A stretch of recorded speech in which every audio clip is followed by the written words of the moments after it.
الحمد للہ رب العزت والجلال واسع الکرم عظیم الافضال والصلاة والسلام على سیدنا ونبینا ورسولنا سید الخلق علی الاطلاق وعلى آلہ الکرام الاعلام وأصحابه الغر الميامين الموضحين للشرائع والأحكام وعلى من تبعهم بإحسان إلى يوم الدين. أما بعد فأعوذ بالله من الشيطان الرجيم. بسم الله الرحمن الرحيم. وما آتاكم الرسول فخذوه وما نهاكم عنه فانتهوا. صدق اللہ وصدق رسولہ. وعن عبد اللہ بن عمر رضی اللہ تعالی عنہما قال قال رسول اللہ صلی اللہ علیہ وآلہ وصحبہ وسلم كل سبب ونسب ينقطع يوم القيامة إلا سببي ونسبي. وفي رواية أخرى كل نسب وصهر ينقطع يوم القيامة اللہ نسبی و صہری. برادران اسلام، مشاہدین و مستمعین حضرات و خواتین، آج ہم سلسلہ احادیث نبویہ میں معلم و مقصود کائنات صلی اللہ علیہ وآلہ وصحبہ وسلم کی ایک حدیث شریف آمادہ گفتگو ہو کر کے اس کے فہم کو، اس کے سمجھنے کو اور اس کی آسانی کو آپ احباب متوجہ کیے چاہتے ہیں. حضرت عبداللہ ابن عمر رضی اللہ تعالی عنہما روایت کرتے ہیں کہ معلم و مقصود کائنات صلی اللہ علیہ وآلہ وصحبہ وسلم نے فرمایا: کل سبب و نسب منقطع یوم القیامہ الا سببی و نسبی. ہر نسب اور ہر سبب منقطع ہو جانے والا ہے، ٹوٹ جانے والا ہے، ختم ہو جانے والا ہے، مٹ جانے والا ہے قیامت کے روز، مگر میرا سبب اور میرا نسب باقی رہنے والا ہے. اب نسب کیا ہے، یہ بات اپنے ذہن میں رکھیے. ہوا ما کان عن طریق الولادہ. نسب وہ ہوتا ہے جو ولادت کے ذریعے جبلی طور پر، فطری طور پر آپ کو جن امور سے نصیب ہوتا ہے، جس میں آپ کا کوئی ذاتی تصرف نہیں ہوتا، جس میں آپ کا کوئی اپنا اختیار نہیں ہوتا، جس میں آپ کا اپنا کوئی چناؤ نہیں ہوتا، جو آپ کو ولادت سے حاصل ہوتا ہے، اور اسی سے آپ کا وہ انتماء ہے، اسی سے آپ کا منسوب ہونا ہے کہ آپ کس خاندان سے ہیں، آپ کس قبیلہ سے ہیں، آپ کس کنبہ سے ہیں، آپ کس قوم سے ہیں. یہ نسب ہے جو آپ بدل نہیں سکتے. اور سورہ حجرات میں نسب، قوم اور قبیلہ اور شعب کے حوالے سے اللہ جل جلالہ عما نوالہ نے ارشاد فرمایا: یا ایھا الناس انا خلقناکم من ذکر و انثی وجعلناکم شعوبا وقبائل لتعارفوا. لوگو، ہم نے تمہیں ایک مرد اور ایک عورت سے پیدا کیا، ایک نر اور ایک مادہ سے پیدا کیا، اور پھر تمہارے قبیلے اور خاندان ہم نے بنائے. وَجَعَلْنَاكُمْ شُعُوبًا وَقَبَائِلَ. تو شعوب اور قبائل کا مقرر کرنا اللہ تعالیٰ نے اپنی طرف اس کو منسوب کیا ہے، اور اس کے مقرر کرنے کی جو علت بیان فرمائی ہے وہ ہے تعارف، کہ آپ کے درمیان شناخت قائم ہو، حقوق قائم ہوں، ذمہ داریاں متعین ہوں، رشتے متعین ہوں، چھوٹے اور بڑے کی تمیز ہو، اور عزت کے اور احترام کے جو تقاضے ہیں ان کو بجا لانے کے لیے فطری جو صورتیں ہیں اور فطری جو مراتب ہیں، آپ ان کا لحاظ اور پاس اور خیال کر کے انسانیت کی شرافت کو اور انسانیت کی عزت کو اور انسانیت کی بزرگی کو یقینی بنا سکیں. تو فرمایا کل سبب، ہر سسرالی رشتہ. سسرالی رشتہ جو ہے، جس کو سبب کہا جاتا ہے، اس کو سحر بھی کہا جاتا ہے، اس کے لیے آتا ہے ہوا ما کان عن طریق المصاہرہ. یہ سسرالی رشتہ جو ہے، یہ سسرالی ذریعہ جو ہے، یہ نکاح کے ذریعے، شادی کے ذریعے، زواج کے ذریعے، عقد کے ذریعے آپ کو حاصل ہوتا ہے، مگر اس سے آپ کو سببی قرابت ملتی ہے، نسبی قرابت نہیں۔ نسب آپ کو اپنے باپ سے ملتا ہے، وہ خود آپ چن نہیں سکتے، اس کا تعلق ولادت سے ہے، اور اس میں مغایرت کرنے سے منع کیا گیا ہے، جیسا کہ خود نبی کریم معلم و مقصود کائنات خاتم النبیین صلی اللہ علیہ وآلہ وصحبہ وسلم نے فرمایا، داخل النسب فی النار و خارج النسب فی النار، جو کسی دوسرے نسب میں گھسنے کی کوشش کرے وہ دوسرے کے نسب میں گھستے ہوئے جہنم میں گھس جائے گا، اور جو کسی نسب سے نکلنے کی کوشش کرے وہ کسی نسب سے نکلتے ہوئے جہنم میں داخل ہو جائے گا۔ کیونکہ وہ فیصلہ الہی سے بغاوت کر رہا ہے، وہ مشیت الہی سے عدم رضا کا مظاہرہ کر رہا ہے۔ اسی لیے آقا کریم معلم و مقصود کائنات صلی اللہ علیہ وسلم نے ارشاد فرمایا ہے، من ادعا الی غیر ابیہ وہو یعلم انہ غیر ابیہ فالجنۃ علیہ حرام، جو کسی دوسرے باپ کی طرف اپنے آپ کو منسوب کرتا ہے اور اس پر دعویٰ کرتا ہے اور وہ جانتا ہے کہ وہ اس کا باپ نہیں ہے، تو اس پر جنت حرام ہے۔ لہٰذا سید عالم صلی اللہ علیہ وآلہ وصحبہ وسلم نے، یہ تو عمومی انساب کی بات ہے، یہ تو جو عمومی اسہار ہیں یہ ان کی بات ہے، عمومی سسرال اور عمومی خاندان ان کی بات ہے، اور جو عمومی سسرال اور عمومی خاندان ہے وہ قیامت کے دن باقی رہنے والا نہیں ہے۔ لیکن ہم جس نسب پر اس وقت گفتگو کر رہے ہیں اور جس سسرالی اہمیت اور افادیت اور عظمت پر گفتگو کر رہے ہیں، اس کے لیے سید عالم معلم و مقصود کائنات خاتم النبیین سید الاولین والآخرین صلی اللہ علیہ وآلہ وصحبہ وسلم نے فرمایا، کل سبب،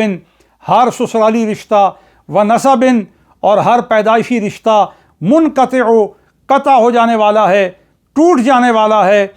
یوم القیامت، قیامت کے دن، الا سببی و نسبی، مگر میرا سسرالی رشتہ اور میرا ولادت کے ذریعے جو رشتہ ہے، نسبی اور خاندانی جو رشتہ ہے، وہ قیامت کے روز ختم ہونے والا نہیں ہے۔ یہ حضور کی فضیلت ہے اور یہ حضور کا امتیاز ہے، اور اللہ جل جلالہ و عم نوالہ کے ہاں حضور کے سبب اور نسب کا اکرام ہے، اور اللہ کے ہاں حضور کی منزلت کی دلالت ہے کہ قیامت کو سورہ مومنون میں اللہ جل جلالہ و عم نوالہ نے آیہ شریفہ نمبر 10 میں فرمایا، فلا انصاب بینہم یومئذ، قیامت کے دن لوگوں کے درمیان کوئی خاندان باقی نہیں رہے گا، کوئی نسبی شناخت باقی نہیں رہے گی، کوئی قومی جو پہچان ہے وہ باقی نہیں رہے گی۔ لیکن جب سب کے ساتھ، عامت الخلق کے ساتھ، عامت الناس کے ساتھ یہ معاملہ ہوگا، تو اس دن بھی اللہ اپنے حبیب کے خاندان کو، اللہ اپنے حبیب کی نسبت کو عمومی رویے میں نہیں رکھے گا اور عمومی سلوک سے اسے ہمکنار نہیں کرے گا۔ اس دن بھی حضور کے نسب کو اور حضور کی نسبت کو کرامت حاصل ہوگی، امتیاز حاصل ہوگا، اختصاص حاصل ہوگا کہ وہ منقطع نہیں ہوگا۔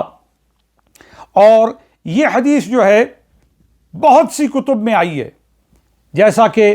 آپ دیکھ سکتے ہیں کہ اس حدیث شریف کو امام طبرانی نے اپنی معجم کبیر میں نقل کیا ہے، اس کو امام حاکم نے اپنی مستدرک میں نقل کیا ہے، اور اس کو امام احمد بن حنبل نے اپنی مسند میں نقل کیا ہے، اور اسی پر کثرت طرق اور تنوع المخارج کے حوالے سے حکم کے ساتھ جو بحث ہے وہ البدر المنیر میں محدث ابن ملقن نے کی ہے، جو شارح بخاری ہیں۔ تو اس کے روات کثیر ہیں، اور اس کے جو تنوع مخارج ہیں ان کو، جیسا کہ میں نے البدر المنیر کے حوالے سے گزارش کی ہے کہ اس میں دیکھا جا سکتا ہے کہ یہ حدیث متعدد طرق سے آئی ہے، اور اس میں حضرت عبداللہ ابن عمر رضی اللہ تعالیٰ عنہما ہیں، اس میں حضرت عبداللہ ابن عباس رضی اللہ تعالیٰ عنہما ہیں، اس میں حضرت ابو سعید خدری رضی اللہ تعالیٰ عنہ ہیں۔ تو یہ صحابہ کرام اس وقت میں موٹے موٹے مرکزی مشاہیر میں سے، صحابہ کی اجلہ جماعت میں سے اکرم جو بزرگ ہیں اور جو مشہور ہیں، میں نے ان کے اسماء گرامی بطور برکت آپ کے سامنے بیان کر دیے ہیں۔ حضرت عمر رضی اللہ تعالی عنہ، امیر المومنین، خلیفہ راشد، امیر عادل، آپ کے حوالے سے بھی اس روایت کو امام حاکم نے نقل کیا ہے، اور آپ اس کو نقل کرتے ہوئے حضرت عمر ابن خطاب فاروق اعظم رضی اللہ تعالیٰ عنہ کی اس روایت کو نبی کریم صلی اللہ علیہ وآلہ وسلم سے تخریج کرتے ہیں کہ سید عالم صلی اللہ علیہ وسلم نے فرمایا کل سبب و نسب ینقطع یوم القیامہ الا سببی و نسبی، ہر سسرالی رشتہ اور ہر پیدائشی رشتہ ختم ہو جائے گا قیامت کے دن مگر میرا سسرالی رشتہ بھی اور میرا پیدائشی رشتہ خاندانی رشتہ قیامت کو بھی باقی رہنے والا ہے۔ حضرت عمر رضی اللہ تعالی عنہ کو حضور کے ساتھ سسرالی رشتہ تھا، اور یہ سسرالی رشتہ اول درجہ میں ام المومنین سیدہ طیبہ طاہرہ حضرت حفصہ رضی اللہ تعالی عنہا کے ذریعے رسول کریم صلی اللہ علیہ وآلہ وسلم کے ساتھ آپ کو حاصل تھا، اور یہ آپ کا پہلے درجے کا حضور کے ساتھ جو سحری قرابت کا جو پہلو تھا، جو آپ کو کرامت کے طور پہ، جو آپ کو عظمت کے طور پہ، جو آپ کو اختصاص کے طور پہ حاصل تھا، وہ متون شرع سے ظاہر و باہر ہے، کوئی اس کا انکار نہیں کر سکتا۔ تو حضرت عمر رضی اللہ تعالی عنہ امیر المومنین اس کے راوی ہیں، اور اس سے پتہ یہ چلتا ہے کہ نسب نبوی اور سسرال نبوی کی یہ عظمت ہے کہ اللہ جل جلالہ عم نوالہ قیامت میں بھی اس کو اتصال عطا فرمائے ہوئے ہے، اور قیامت میں بھی اس کی کرامتوں کو قائم فرمائے ہوئے ہے۔ اور علامہ محدث ابن کثیر نے حضور کے نسب کے غیر منقطع ہونے کو آقا کریم رحمت للعالمین شفیع المذنبین معلم مقصود کائنات صلی اللہ علیہ وآلہ وسلم کے خصائص کے طور پر رقم کرتے ہیں۔ اور اسی طرح شفا شریف کی شرح میں قاضی ایاز کی شفا شریف کی شرح میں علامہ ملا علی قاری مکی رحمۃ اللہ تعالی علیہ نقل فرماتے ہیں کہ نبی کریم صلی اللہ علیہ وآلہ وسلم کی جو حرمت ہے، آپ کی جو آبرو ہے، آپ کی جو ناموس ہے، اور آپ کا جو قدر کا پہلو ہے، آپ کے اکرام کے جو تقاضے امتی پر واجب ہیں، ان میں سے یہ ہے کہ آپ کے وصال اقدس شریف کے بعد آپ کی توقیر اور آپ کی تعظیم کا جو مسلسل مظاہرہ ہے اس کو یقینی کیا جائے، اور ہر مسلمان جو ہے جس طرح آپ کی حال حیات میں آپ کی توقیر کرتا تھا، آپ کی تعظیم کرتا تھا، اور آپ کی عزت اور اکرام کا مظاہرہ کرتا تھا، اس کو لازم ہے کہ جب حضور کا ذکر آئے تو حضور کی اسی طرح تعظیم کرے، حضور کا اسی طرح اکرام کرے، اور حضور پر صلوات پیش کرے، اور جب حضور پر صلوات پیش کرے تو آپ کی آل پر بھی صلوات جو ہے وہ پیش کرے صلی اللہ علیہ وآلہ وصحبہ وسلم۔ اور اسی طرح آپ کے اکرام کا یہ تقاضا ہے کہ آپ کی سنتوں کے طریقے کو اپنی زندگی کا وظیفہ بنایا جائے، اور نبی کریم صلی اللہ علیہ وآلہ وصحبہ وسلم کا اسم گرامی جب سنیں تو آپ کی نعت لطیف جو ہے، آپ کی عمدہ تعریف اور آپ کی مدحت جو ہے وہ اس کا معمول بنائے، اور آپ کی سیرت طیبہ پر مطلع ہو اور اس پر خبردار ہو، اور آپ کے تمام حیات حرکات و سکنات سے ان پر خبردار ہونے کی بھرپور کوشش کرے، اور معاملات میں آپ کی آل کے حوالے سے، آپ کی آل بیت کے حوالے سے، آپ کی عطرت کے حوالے سے، آپ کی ذریت اور قرابت کے حوالے سے، آپ کی ازواج، آپ کے خدام اور آپ کے موالی، ان سب کے حوالے سے، چونکہ حضور کی آل بیت میں آپ کی ازواج بھی شامل ہیں، اور آپ کی ذریت اور آپ کی عطرت میں آپ سے جو پیدا ہوئی ہے اولاد، آپ کے گھرانہ اقدس میں جن کی پرورش ہوئی ہے، ان لوگوں کو ذریت اور عطرت میں شمار کیا گیا ہے، اور اہل بیت میں آپ کی ذریت اور عطرت بھی ہے، اور آپ کی ازواج مطہرات بھی ہیں، اور آپ کی بنات بھی ہیں، اور آپ کے شہزادگان بھی ہیں۔ ان تمام کی عزت کی جائے،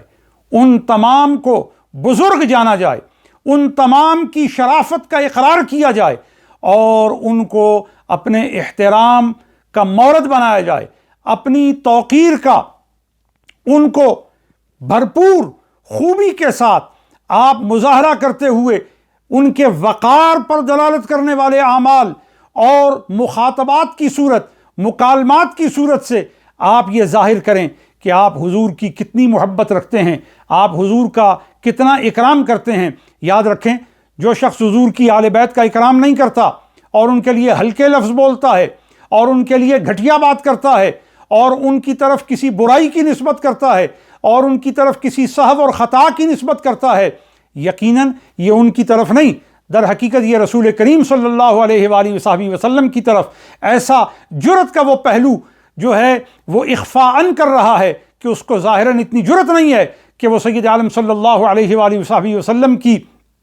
بے ادبی پر یا آپ کی حق تلفی پر وہ جسارت کر سکے۔ اس لیے وہ حضور کی آل، حضور کی ازواج، حضور کی بنات اور حضور کے بنون اور سید عالم صلی اللہ علیہ وسلم کے شجرہ، آپ کی ذریت اور آپ کے اصحاب کرام اور آپ کے خلفائے راشدین اور پورے خلافت راشدہ کے نظام اور پانچوں خلیفہ خلفائے راشدین، حضرت سیدنا ابوبکر صدیق، حضرت سیدنا عمر الفاروق، حضرت سیدنا عثمان غنی ذو النورین، حضرت سیدنا علی المرتضیٰ حیدر کرار اور حضرت سیدنا امام حسن مجتبیٰ رضوان اللہ تعالی علیہم اجمعین، ان سب کے احترام میں اور ان کے حقوق کے بجا لانے میں اور ان کی تعظیم میں اعلیٰ سے اعلیٰ مظاہرہ کرنے میں کوئی اگر کسی کوتاہی اور استخفاف کا یا اہانت کا پہلو اپنے عمل سے ظاہر کرتا ہے تو در حقیقت وہ اہانت نبوی کا ارتکاب کرتا ہے، استخفاف نبوی کا اہتمام کرتا ہے، حضور کے حقوق میں کوتاہی کرتا ہے۔ اس سے ڈرنا چاہیے، اس سے بچنا چاہیے۔ جب حضور کا نسب اور حضور کی نسبت اللہ نے قطع نہیں کی، جب حضور کا خاندان اور حضور کا سسرال اللہ نے نہیں توڑا، باوجود ہے کہ اس جلیل و کریم نسبت اور نسب کے افراد نے ذائقہ موت کو چکھا، اور موت ہر چیز کے لیے حازم ہے اور ہر چیز کے لیے قاطعہ ہے، لیکن کیا شان ہے نسب و نسبت محمدی کی کہ اگرچہ تمام عوارض جو طبعی اور جو معمولات کے ہیں وہ آ بھی جائیں تو ان کا وصل قطع نہیں ہوتا اور ان کا اتصال منقطع نہیں ہوتا۔ تو اس سے اہل ایمان کے لیے بڑی دلالت ہے کہ وہ حضور کے نسب اور حضور کی نسبت اور حضور کی معیت اور حضور کی مجلس کا لحاظ اور پاس کرتے ہیں۔ یہی وجہ ہے کہ اللہ جل جلالہ عم نوالہ نے حضور کی مجلس کا حظ وافر اٹھانے والے اور حضور کی زیارت کی برکات سمیٹنے والوں اور حضور کے الفاظ کو اپنے کانوں سے سن کر اپنے دماغ اور دل میں محفوظ کرنے والوں کو کیا مقام دیا ہے کہ قیامت تک اس زمانے کے علاوہ کوئی اور صحابی نہیں بن سکتا جو زمانہ محمدی میں صحابیت کا شرف پا گئے۔ اب صحابیت کا تکملہ اور تتمہ ظاہری حیات نبوی پر کر دیا گیا، اب قیامت تک کوئی دوسرا صحابی نہیں ہوگا حضور کی حیات کے تکملہ پر، حضور کی حیات کے تتمہ پر۔ کیوں؟ کیونکہ یہ حضور کی رؤیت کے ساتھ، حضور کی معیت کے ساتھ، حضور کی مجلس کے ساتھ یہ خاص ہے۔ لیکن اب فیض محمدی کو منقطع نہیں کیا، افضال محمدی کو محدود نہیں کیا اور عطیہ نبوی کو معطل نہیں کیا۔ اب اس کے تسلسل اور اتصال کی صورت کیا ہے؟ اس کے تسلسل اور اتصال کی صورت یہ ہے انا اعطیناک الکوثر فصل لربک وانحر ان شانئک ھو الابتر۔ حبیب ہم نے آپ کو کوثر دی، نماز گزاریے اور قربانی کیجئے، آپ کا دشمن بے نام و نشان رہے گا اور آپ کی نسل ہم قیامت تک جاری و ساری رکھیں گے، آپ کے خون کو جاری و ساری رکھیں گے، آپ کی قرابت کو جاری و ساری رکھیں گے، آپ کی آل کو جاری و ساری رکھیں گے، آپ کی عطرت کو جاری و ساری رکھیں گے، آپ کی ذریت کو جاری و ساری رکھیں گے، تاکہ آپ کے دیدار کی برکتیں، لذتیں اور انعامات اور احسانات بھی اہل ایمان اٹھاتے رہیں اور ان سے تعلق قائم کر کے، تمسک قائم کر کے گمراہی سے بھی بچتے رہیں۔ تو آل کو قیامت تک اللہ نے معجزہ نبوی کے طور پہ باقی رکھا ہے اور حضور کے اصحاب کو حضور کی حیات کے تکملہ کے دور تک باقی رکھ کر اس خاصے کو وہاں تک رکھا ہے تاکہ اس صحابیت کے مرتبے کا اکرام باقی رہے اور اس کی انفرادیت باقی رہے اور اس کا امتیاز باقی رہے۔ ہم آل پر بھی قربان ہیں، اصحاب پر بھی قربان ہیں۔ آل کے تمام طبقہ، آل کے تمام افراد کے لیے ہماری تعظیم اسی طرح ہے جس طرح ان کے کل کے لیے اور ان کی اصل کے لیے ہے، اور اصحاب کے تمام طبقات کے لیے بھی وہی تعظیم ہے جو ان کے آقا کے لیے ہے، جو ان کے مولا کے لیے ہے، جو ان کے ماوا کے لیے ہے، جو ان کے ملجا کے لیے ہے۔ تو حضور کے صحابہ پر بھی دلیری وہ کرتے ہیں اور حضور کی آل پر بھی دلیری وہ کرتے ہیں جنہیں حضور کا پاس نہیں ہے، جنہیں حضور کا خیال نہیں ہے، جن سے اللہ راضی ہو گیا اور جنہیں اللہ نے پاک کر دیا۔ آیت تطہیر میں آل کی شان ہے، اور رضی اللہ عنہم ورضوا عنہ والذین معہ میں حضور کی معیت والوں، حضور کی صحبت والوں کی شان ہے۔ اور جو حدیث میں نے پیش کی ہے اس میں سید عالم صلی اللہ علیہ وسلم کے نسب کی بھی شان ہے اور نسبت کی بھی شان ہے۔ نسب کا بھی پاس رکھو اور نسبت کا بھی حیا کرو۔ اللہ تعالیٰ حضور کی حدیثوں کو سمجھنے، اس پر عمل کرنے اور اس کی برکات سے زندگی کو پر نور کرنے، پر برکت اور اس سے پربہار بنانے کی ہم سب کی توفیقات میں اضافے کی صورت فرمائے۔ وما علیہ الا البلاغ۔